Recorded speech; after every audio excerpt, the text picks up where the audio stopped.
The horses you see behind us here, they were running wild on the Sheldon Wildlife Refuge a couple of weeks ago, and Sheldon is located in the northwest corner of Nevada. That's where California, Nevada, and Oregon all come together.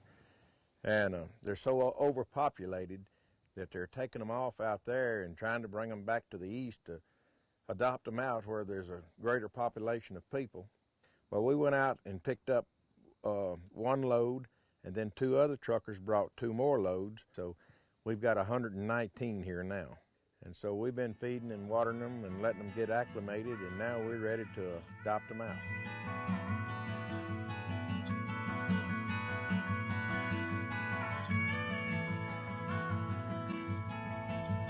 They're basically just like any other horse.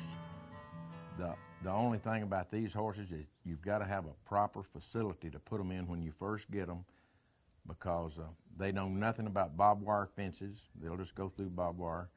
But once you get them gentled down and introduce them to your other livestock, well, they'll just go out and graze with them or whatever. There's no problem with them whatsoever.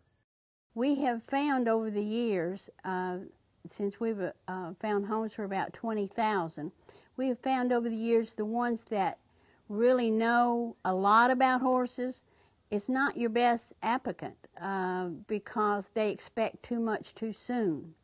And the horse is just frightened. And so one that takes it home and has the time and the patience and, like my husband said, a good facility, it works out well.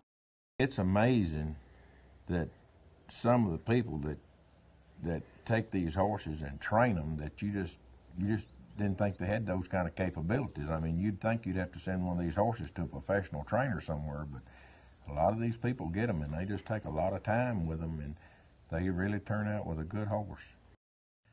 And then the burros, they were escapees from miners and whatever over the years. Burros they're my favorite, and the reason they're just extremely smart. They don't overeat. They're less aggressive, and they don't hurt themselves and falling over things. We don't get very many burros anymore. They've got the burros pretty much down to management levels, so there's very few burros that come into the east anymore.